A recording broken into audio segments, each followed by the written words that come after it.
वक्रतुंड महाकाय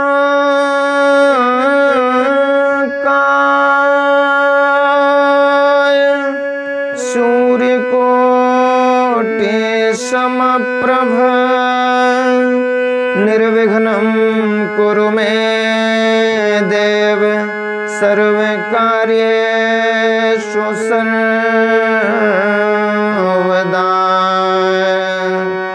या देवी सर्वभूतेषु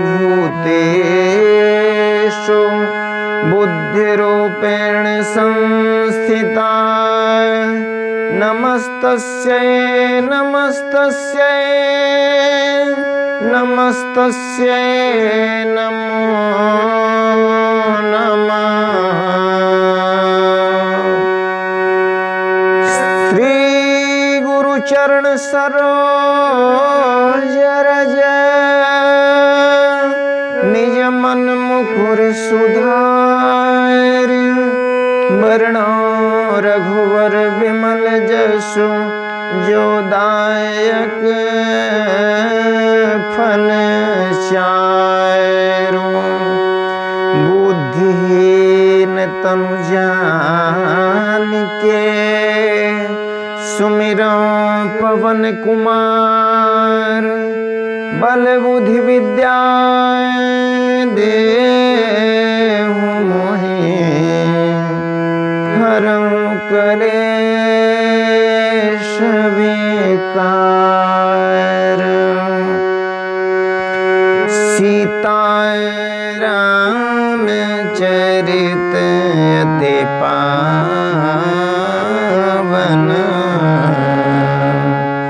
मधुर सरस अरु अति मन भावन। मधुर सरस अरु अति मन भावन।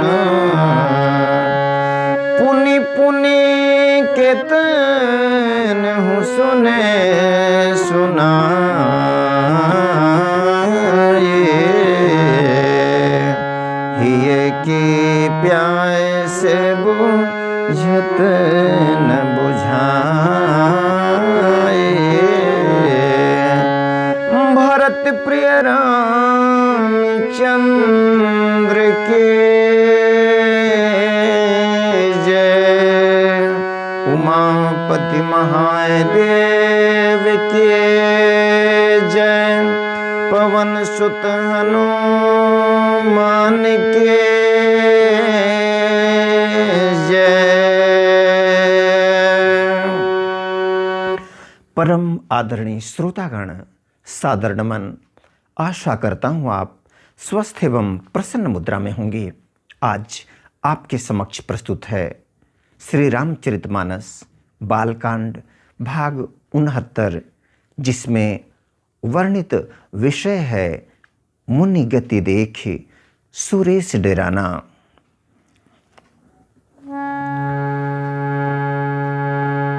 हिमगिरि गुहा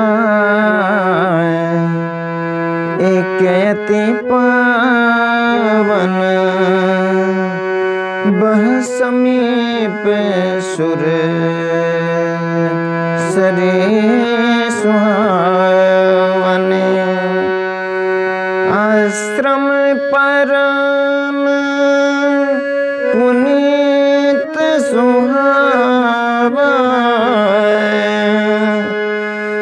देखि देवे से मन अति भावा। हिमालय पर्वत में एक बड़ी पवित्र गुफा थी। उसके समीप ही सुंदर गंगा जी बहती थीं।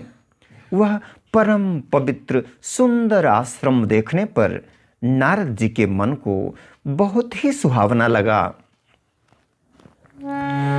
निरखी शैल सरे विपिन विभागा भयउ रमापते पद अनुरागा। सुमिरत हरे श्राप गति बाधे, सुमिरत हरे श्राप गति बाधे, सहज विमल मन लागे समाधि। पर्वत, नदी और वन के सुंदर विभागों को देखकर नारद जी का लक्ष्मीकांत भगवान के चरणों में प्रेम हो गया।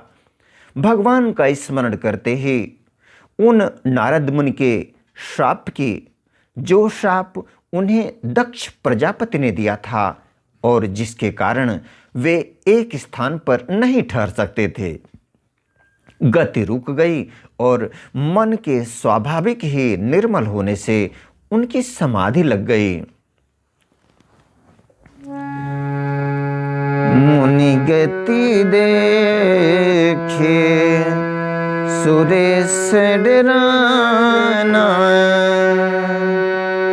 कामी बोले किन सनमाना,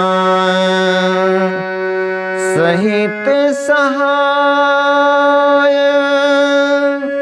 जाहु मम हेतु, सहित सहाय जाहु मम हेतु,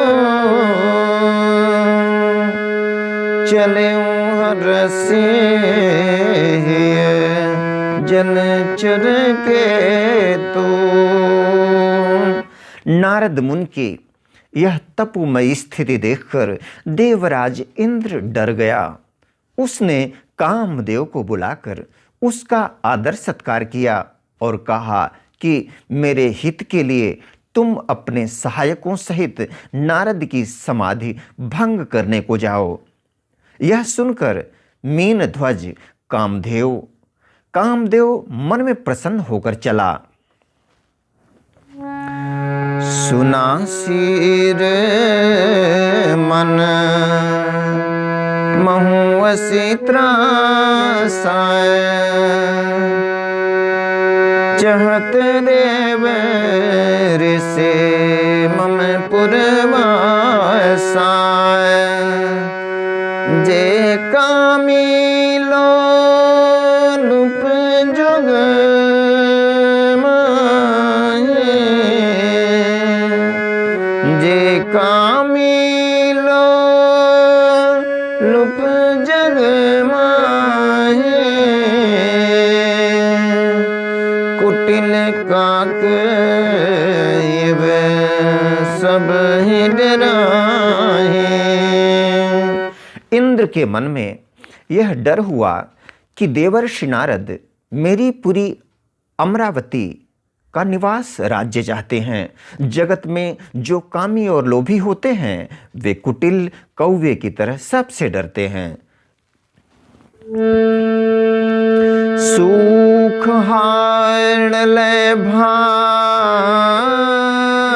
सठ, स्वान निरखे मृगराज, छीन ली जनि जानि जड़, तिम सुरपति न लाज। जैसे मूर्ख कुत्ता सिंह को देखकर सूखी हड्डी लेकर भागे और वह मूर्ख, जैसे मूर्ख कुत्ता सिंह को देखकर सूखी हड्डी लेकर भागे और वह मूर्ख यह समझे कि कहीं उस हड्डी को सिंह छीन न ले, वैसे ही इंद्र को नारद जी का मेरा राज्य छीन न लेंगे ऐसा सोचते लाज नहीं आई। तेहि आश्रम मदन जब गए,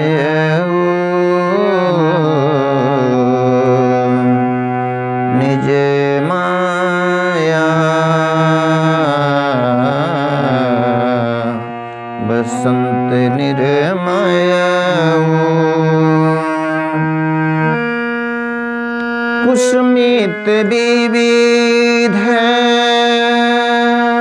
बिटप बहुरंगा कुजहि कोकिल गुंजहि भृंगा। जब कामदेव उस आश्रम में गया तब उसने अपनी माया से वहां वसंत ऋतु को उत्पन्न किया। तरह तरह के वृक्षों पर रंग बिरंगे फूल खिल गए, उन पर कोयलें कूकने लगीं और भंवरे गुंजार करने लगे। चली सुहावने त्रिवेद बयारे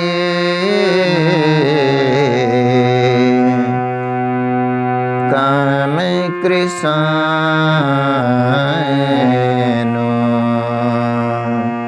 बढ़ावन हारे। चली सुहावने त्रिवेद बयारे काम कृष्ण बढ़ावनिहारे।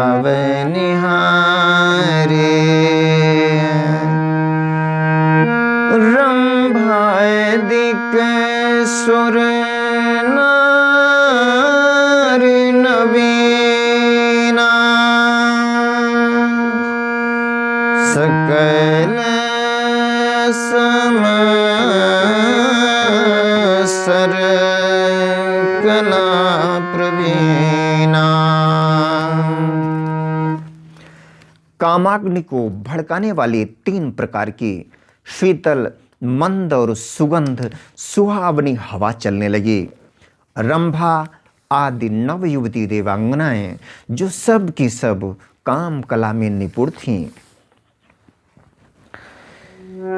करे गान बहु तान तरंगा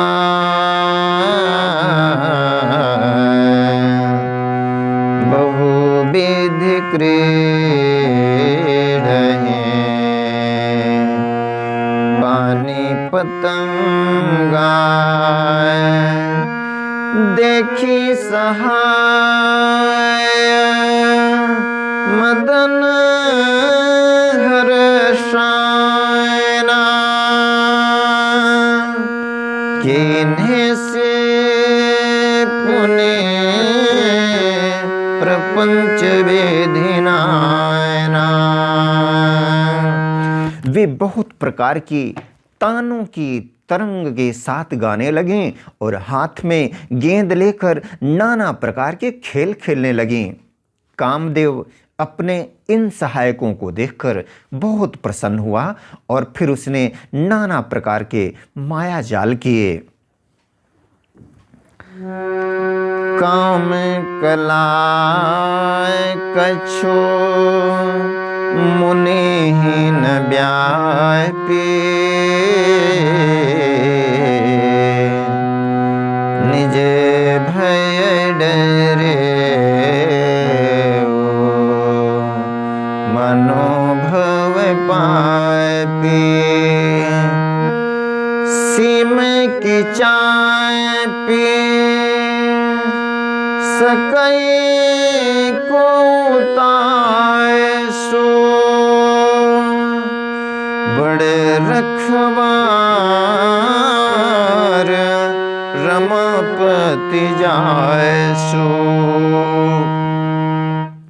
परंतु कामदेव की कोई भी कला मुनि पर असर न कर सकी। तब तो पापी कामदेव अपने ही नाश के भय से डर गया। लक्ष्मीपति भगवान जिसके बड़े रक्षक हों, भला उसकी सीमा मर्यादा को कोई दबा सकता है? सहित सहाय सभीत अति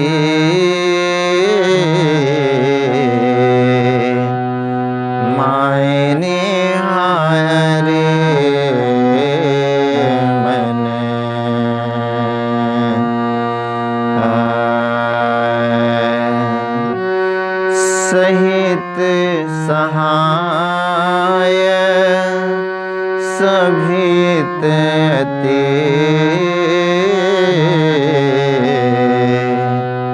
माय निहारे मन मन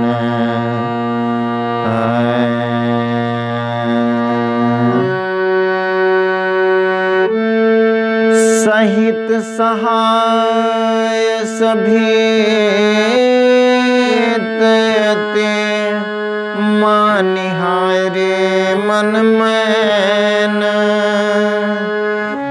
गहे सी जाए मुनि चरण तब कहीं सुठियारती बैन गहे सी जाए मुनि चरण तब कहीं सुठियारती बैन। तब अपने सहायकों समेत कामदेव ने बहुत डरकर और अपने मन में हार मानकर बहुत ही आर्त दीन वचन कहते हुए मुनि के चरणों को जा पकड़ा। आदरणीय श्रोतागण, आज्ञा दें इसी प्रसंग के साथ। मिलेंगे पुनः एक नए प्रसंग के साथ। तब तक स्वस्थ रहें, प्रसन्न रहें। वीडियो देखने के लिए धन्यवाद एवं आभार। जय श्री राम।